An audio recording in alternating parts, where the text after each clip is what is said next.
لا حول ولا قوة الا باللہ العلی العظیم اعوذ باللہ من الشیطان اللعین الرجیم بسم اللہ الرحمن الرحیم الحمدللہ والصلاة والعلیہ رب اشرح لی صدری ویسر لی امری واحلل عقدۃ من لسانی یفقہوا قولی اما بعد۔ عزیزان گرامی، اس ماہ رمضان میں پچھلے سال کی طرح اس سال بھی جو ہے تفسیر قرآن کے درس کے عنوان سے پیش کیا جا رہا ہے۔ سورہ کہف کی آیتوں کی تفسیر آپ کے سامنے پیش کی جا رہی ہے، اور یاد رکھیں کہ ماہ رمضان میں قرآن کی تلاوت کے ساتھ ساتھ مفاہیم قرآن بھی ضروری ہے، مطالب قرآن ذہن میں ہونا چاہیے اور اسی کے مطابق عمل کرنا چاہیے۔ یاد رکھیں خطبہ شعبانیہ میں جو آپ کو پہلی ماہ رمضان سے ابھی تک اس سلسلہ وار جو آپ کے ساتھ گفتگو ہو رہی ہے، نبی فرماتے ہیں ایھا الناس ان انفسکم مرہونۃ باعمالکم ففکوہا باستغفارہا۔ یاد رکھو اے لوگوں کہ بے شک تمہاری نفس، تمہارے سانسیں، تمہارا نفس، یوں کہیے تمہارا نفس، انفسکم یعنی تمہارے نفس، تمہارا نفس جو ہے وہ اعمال کے مرہون منت ہے۔ یعنی نفس کی اہمیت اس وقت ہے جب تمہارے اعمال ساتھ ساتھ ہوں۔ جہاد بالنفس کیسے کہتے ہیں؟ جہاد بالنفس کا مطلب ہوتا ہے کہ انسان غلط کام سے اپنے کو بچائے،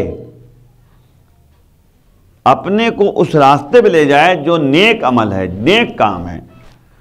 ظاہر سی بات ہے کہ یہ مرہون منت اعمال ہے۔ اعمال اگر نیک ہوئے تو انفس کی اہمیت ہے، نفس کی اہمیت ہے، کردار سازی ضروری ہے۔ فَفُكُّوهَا بِاسْتِغْفَارِهَا، اور استغفار کر کے جو ہے باقاعدہ نفسوں کو، اپنے نفوس کو محفوظ کرو باقاعدہ۔ ظاہر سی بات ہے کہ استغفار کے بعد جہاں تک آ گئی طلب مغفرت، اور ظاہر سی بات ہے کہ سورہ غافر میں جو ہے پروردگار نے کہا غافر، یعنی مغفرت کرنے والا، غافر معنی معاف کرنے والا، غافر الذنب قابل التوب، یعنی پروردگار کے صفات کا تذکرہ ہو رہا ہے۔ اس میں آیت نمبر 3 ہے کہ یہ پروردگار وہ ہے جو مغفرت یعنی معاف کرنے والا ہے اور توبہ کو قبول کرنے والا ہے۔ تو آپ غور کریں کہ یہ ماہ رمضان ایک ایسا مہینہ ہے جو مغفرت کا مہینہ ہے، توبہ کا مہینہ ہے۔ اللہ کی بارگاہ میں اپنے گناہوں کا اقرار کر کے توبہ کرے انسان، دعاؤں کا مہینہ ہے، لیکن دعا جو ہے اس کی قبول ہوگی اللہم اغفر لی الذنوب التی تحبس الدعاء۔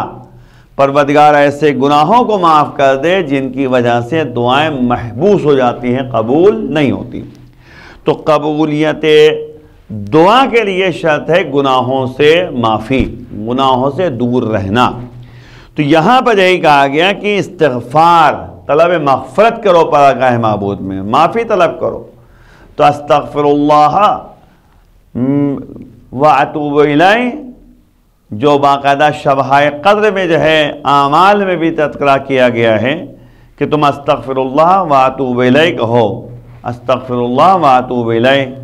تو یہ استغفر اللہ واتوب الیہ جو ہم کہتے ہیں، طلب مغفرت طلب کر رہے ہیں، تو سب سے پہلے گناہوں سے بچنا ضروری ہے۔ جب گناہوں سے اپنے کو بچا لیں گے تب کہیں جا کر جو ہے انسان کی توبہ قبول ہوگی اور باقاعدہ جو ہے دعا بھی قبول ہوگی۔ بہرحال آپ دیکھیں آیت نمبر 97 فَمَا اسْتَطَاعُوا أَن يَظْهَرُوهُ وَمَا اسْتَطَاعُوا لَهُ نَقْبًا، یعنی اب جناب ذوالقرنین نے جو باندھ بنایا، دیوار کھڑی کی دو پہاڑوں کے درمیان، تو اب اس کی خاصیت یہ ہے کہ جس کے ایسی دیوار بنا دی، سیسا پلائی ہوئی دیوار، تانبے کو لوہے ملا کر مضبوطی سے دیوار بنائی کہ جس کے بعد نہ وہ اس پر چڑھ سکیں، اتنی لمبی بنائی ہے کہ یاجوج ماجوج اس پر چڑھ نہ سکیں، اور اس میں نقب اور نہ ہی جو ہے اس میں نقب لگا سکیں، یہ نقب کہتے ہیں سوراخ کرنا۔ تو یاد رکھیں کہ اللہ کی طرف سے جو مدد انسان کو حاصل ہوتی ہے وہ اگر واقعاً اللہ کی طرف لو لگاتا ہے، متوکل ہوتا ہے، توکل کرتا ہے، بھروسہ کرتا ہے، تو اللہ اس کے مددگار ہے، اس کے لیے مددگار ہے۔ تو جناب ذوالقرنین نے یہی کیا کہ اللہ کی مدد سے اور لوگوں کو لگا کر ایک دیوار کھڑی کی، ایک باندھ بنا دیا، سد بنا دیا۔ تو اب اس کی خاصیت یہ کہ اتنا لمبا بنا دیا کہ کوئی اس پر سے کود نہ سکے، اور اتنی مضبوط بنا دے کہ کوئی سوراخ نہ کر سکے، ہے نا، سوراخ کر کے جو ہے اندر داخل ہو جائے، نہیں، کچھ نہیں۔ تو وہی مسئلہ ہے کہ نہ اس میں نقب لگا سکیں۔ یظہرو ہو کا مطلب ہوتا ہے بلندی تک جانا، یعنی اتنی لمبی بلند دیوار کھڑی کر دی ہے کہ کوئی اس میں جو ہے کود نہیں سکتا۔ ذوالقرنین نے اتنی بلند دیوار بنائی کہ یاجوج ماجوج چڑھ نہ سکیں، اور اتنی مضبوط و پختہ بنائی کہ اس میں سوراخ بھی نہ بنا سکیں۔ اور یہ دیوار نہ دیوار چین ہے، یہ کوئی نہ سوچے کہ دیوار چین جو ہے یعنی جناب ذوالقرنین نے بنائی ہے، نہیں، اور نہ ہی کوئی دوسری جو ہے یعنی دیوار ہے جس کو انسان تصور کر سکے۔ تو یاد رکھیں کہ ونا سد معارب ہے، ایک سد معارب کے نام سے جو ہے بھی جانا جاتا ہے، معارب، کہ ان دونوں پر آیات کے خصوصیات منطبق ہوتے ہیں۔ یاد رکھیے گا کہ یہ دیوار جو ہے چین کی دیوار بھی نہیں ہے، اور نہ ہی جو ہے وہ دیوار ہے، وہ سد ہے جو معارب والی دیوار ہے، کیونکہ ان دونوں پر آیات کی خصوصیات جو ہے منطبق نہیں ہوتی ہیں۔ یعنی جو خصوصیات اس میں بتائی گئی ہیں آیتوں میں کہ لوہے کو لوہے پر رکھا گیا، دونوں طرف سے آگ لگا دی گئی، اس میں تانبے کا جو ہے پگھلا کر سیسا پلائی دیوار جسے کہتے ہیں سیسا پلایا گیا، تو اس تمام مضبوطی کے ساتھ جو دیوار کھڑی کر گئی، چین کی دیوار تو ایسی نہیں ہے نا، اور نہ ہی معارب کی دیوار ہے۔ پھر تو دراصل یہ دیوار ہے جو آج بھی لوہے کی نظر آتی ہے، ایک دیوار ہے۔ صاحبان ایمان اسی طرح اپنی صلاحیتوں کو قوم کے فائدے کے لیے استعمال کرتے ہیں، یہ خاصیت ان کی ہوتی ہے جو صاحبان ایمان ہوتے ہیں، اہل ایمان ہوتے ہیں، اور دشمنان انسانیت کا مقابلہ کرتے ہیں، جو انسانیت کا دشمن ہوتا ہے اس کے مقابلے میں کھڑے ہو جاتے ہیں۔ یہی تو اہل بیت کی سیرت طیبہ میں شامل ہے کہ مظلومین کا ساتھ دیتے تھے، ظالم کا ساتھ نہیں دیتے تھے، چاہے وہ اپنا ہی رشتہ دار کیوں نہ ہو۔ تو اس لیے باقاعدہ عدل انصاف کی بنیاد پر حکومت انہوں نے قائم کی ہے۔ یاد ہے کہ رہبران جو لائق ہوتے ہیں، جو رہبر جو واقعاً جو ہے حاکم ہوتے ہیں، حکمراں ہوتے ہیں، جو لائق ہوتے ہیں، ان کا علم پایا جاتا ہے، ہنر پایا جاتا ہے، سوچ پایا جاتا ہے، یعنی ہمدردی پائی جا رہی ہے، وہ تعاون کی مدد سے معمولی افراد اور افزار و وسائل سے بہترین کاموں کو ایجاد کرتے ہیں۔ جو ان کے پاس جو ہے اسباب مل جائیں، جو بھی افراد مل جائیں، انہی کے ذریعے وہ کام کو انجام دیتے رہتے ہیں۔ یہی ہمیں کرنا چاہیے۔ اس کے بعد جو ہے بنابراین اگر مدیر جو لائق ہو اور معمولی کارگران اہمیت والے کاموں کو انجام دے سکتے ہیں تو مدیر جو ہے لائق کہلائے گا، کہ وہ لائق مدیر جو تھا، مدیر کہتے ہیں کہ جو ڈائریکشن دے رہا ہے، جو ادارہ کر رہا ہے، یعنی باقاعدہ سمجھا رہا ہے، تو وہ اگر صحیح معنوں میں بڑا اچھا ہے تو اپنے اشاروں سے، اپنی باتوں سے اسے لگا کر رکھے گا۔ قال ھذا رحمۃ من ربی فاذا جاء وعد ربی جعلہ دکاء وکان وعد ربی حقا۔ ذوالقرنین نے جب کہتے ہیں کہ یہاں پر تذکرہ ہوا کہ ایسی دیوار بنائی، ایسا سد بنایا، ایسی باندھ بنائی کہ جو اوپر کوئی چڑھ نہ سکے اور نہ ہی اس میں سوراخ کر سکے، تو اس کے بعد کہا ذوالقرنین نے کہ یہ پروردگار کی ایک رحمت ہے، اس کے بعد جب وعدہ الہی آ جائے گا تو اس کو ریزہ کر دے گا کہ وعدہ رب بہرحال برحق ہے۔ دیوار بنا دی، اور ایسی مضبوط دیوار بنائی ہے کہ اس کو کوئی توڑ نہیں سکتا، سوراخ نہیں کر سکتا، اس پر چڑھ نہیں سکتا۔ تو کہا جناب ذوالقرنین نے کہ یہ دیوار ایسی دیوار ہے کہ اس پہ کوئی چڑھ نہیں سکتا نہ ہی سوراخ کر سکتا ہے، ٹھیک ہے نا. لیکن پھر کہا یہ اللہ کی طرف سے، میرے پروردگار کی طرف سے رحمت ہے. جب بھی میرے پروردگار کا وعدہ جو ہے آ جائے گا تو اس کو ریزہ ریزہ کر دے گا. یعنی قیامت جب آ جائے گی تو یہ ذرہ ذرہ دیواریں ہو جائیں گی. اذا زلزلت الارض زلزالها واخرجت الارض اثقالها وقال الانسان ما لها. زلزلہ آ جائے گا اس زمانے میں تو یہ ٹکڑے ٹکڑے دیواریں ہو جائیں گی، لیکن ابھی مضبوطی ہے اس زمانے سے آج تک. ذوالقرنین کا جو صد ہے، نہ میں نے ابھی بتایا کہ دیوار چین کی دیوار بھی نہیں ہے اور نہ جو ہے دوسری چیز ہے، کیونکہ یہ تانبا اور لوہے کا بنایا گیا ہے اس دیوار کو، اس کو باندھ کو. جو چین کی دیوار جو ہے لوہے کی نہیں ہے اور نہ ہی تانبے کی ہے. ہاں، مردان خدا کے جو ہے جو چاہنے والے ہوتے ہیں، خدا کے لیے جو کام انجام دینے والے ہوتے ہیں، اپنی توفیقات کو رحمت پروردگار سے جانتے ہیں. یعنی سمجھتے ہیں کہ یہ جو کچھ ہوا ہے اللہ کی مدد شامل حال ہے، اللہ کی توفیقات شامل حال ہے. اسی لیے یاد رکھیں اللہ سے دعا کرنا چاہیے اللہ کی بارگاہ میں کہ اللہ ہمیں نیک کام کرنے کی توفیقات عطا فرمائے، بہترین سے بہترین کام کرنے کی توفیق عنایت فرمائے. ہرگز مغرور نہیں ہوتے، یعنی جو مردان خدا ہوتے ہیں یہ نہیں کہتے کہ بھائی یہ تو میں نے بنایا، میری وجہ سے بنا، نہیں، کہتے شکر پروردگار اللہ نے مدد کی، یہ کام ہو گیا. یہ مطلب میں نے یہ کیا. یہ جو میں نے کی بات آتی ہے اس میں غرور پایا جاتا ہے، اس میں تکبریت پائی جاتی ہے. اور جو غرور اور تکبر میں زندگی بسر کرتا ہے اس کے لیے نہ دنیا ملتی ہے نہ آخرت ملتی ہے. اللہ تکبر کو پسند ہی نہیں کرتا.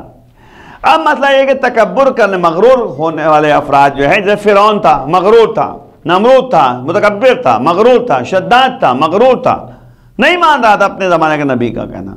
تو نتیجہ کیا ہوا؟ اللہ نے عذاب میں مبتلا کیا اسے. اللہ نے اسی لیے کہا کل نفس ذائقۃ الموت، ہر نفس کو موت میں مزہ چکھنا. انا للہ و انا الیہ راجعون، بے شک ہم اللہ کے لیے ہیں، ہمیں اللہ کی طرف پلٹ کر جانا ہے. تو مغرور نہیں ہونا چاہیے بھائی، سیدھی بات ہے. اگر ہم کچھ بول رہے ہیں تو کہیں اللہ کی مدد ہے، میں نے ایسا پڑھا، میں ایسا ہوں، میری اچھی تقریر، میری کہتے کہ اچھی شاعری، یہ سب نہیں، اللہ کی مدد شامل ہے. مغرور نہیں ہوتے یہ لوگ. دوسری بات، تمام کوششیں اور بدلاؤ انسانی رشد و پرورش کے لیے ہونا چاہیے. یعنی انسان کا مزاج کیسے پرورش پائے، انسان کیسے ترقی کرے، ان سب کے لیے جو ہے تمام کوششیں ہمارے لیے ہونی چاہیے.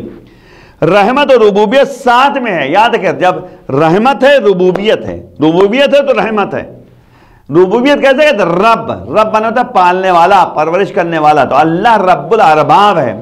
تو ہمیں بتایا جا رہا ہے کہ دیکھو جب بھی تم کسی کی تربیت کرو، ماں جیسے تربیت کر رہی ہے، باپ ہے تربیت کر رہا ہے، تو کہا گیا کہ رحمت بھی ہونا چاہیے، مہربانی بھی ہونی چاہیے. یعنی باقاعدہ مہربانی کے ساتھ اس کی تربیت کا پہلو دیکھا جائے.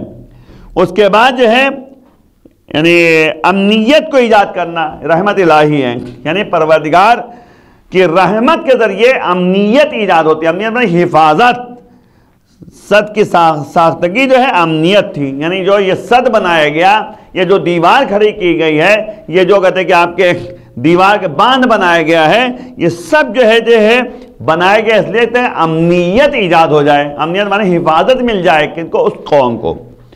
تو صد کی ساختگی امنیت تھی.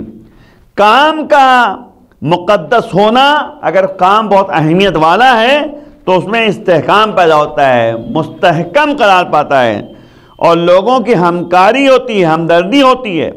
اور ظاہر سی بات ہے کہ مدبریت جو ہے اس میں اصل جو ہے کارساز ہے.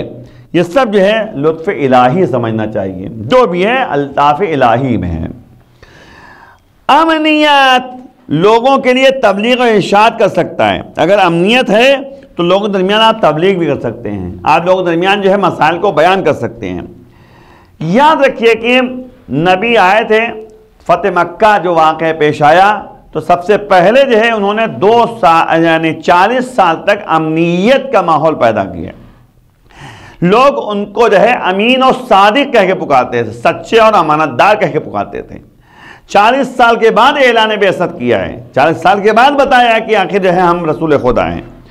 تو مردان خدا جو ہوتے ہیں، یعنی سب سے بڑی بات یہ ہے کہ امنیت لوگوں کے درمیان ہونا چاہیے۔ امنیت میں حفاظت، سکون سے جو ہے انسان زندگی بسر کرے۔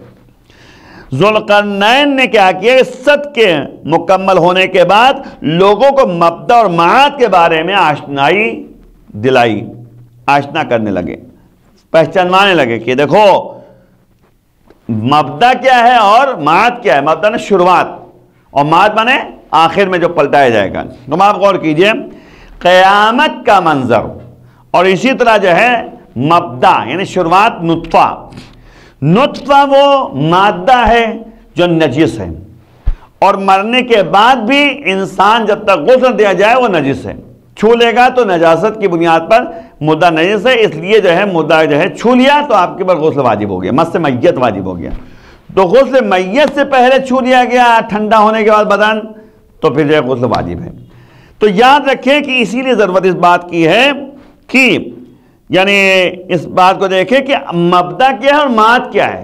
شروعات نطفہ ہے جو نجس ہے، اور مردار جو نجس ہے، اور مردار ایسا مردار ہے کہ چھونے پر غسل مس میت واجب ہو جاتا ہے۔ تو مولا نے یہی فرمایا کہ دیکھو اے انسان، تو کیوں اپنے اندر غرور پیدا کر رہا ہے، کیوں تکبریت پیدا کر رہا ہے؟ تیری شروعات اولہ نطفہ، شروعات نطفہ ہے، وآخر جیفا، اور آخر میں جو ہے تمہاری مردار ہے، تمہارا جسم مر جائے گا، مردار ہو جائے گا۔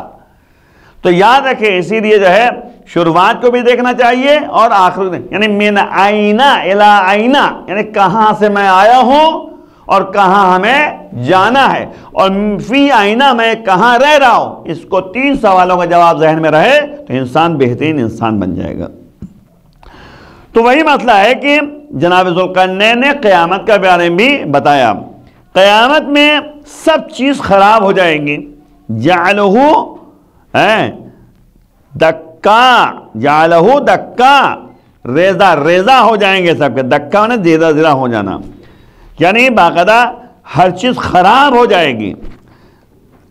مردان خدا، خدا کے ماننے والے لطف خدا پر بھروسہ کرتے ہیں، اللہ کے لطف و کرم پر بھروسہ کرتے ہیں، اسی طرح زندگی کو آگے بڑھاتے ہیں، اور اسی کی بنیاد پر پیشن گوئی کرتے ہیں کہ ہاں ٹھیک ہے ہم یہ بنا لیں گے، یہ کام کر لیں گے، اللہ کی مدد شامل حال ہے نا، اس لیے بنا لیں گے۔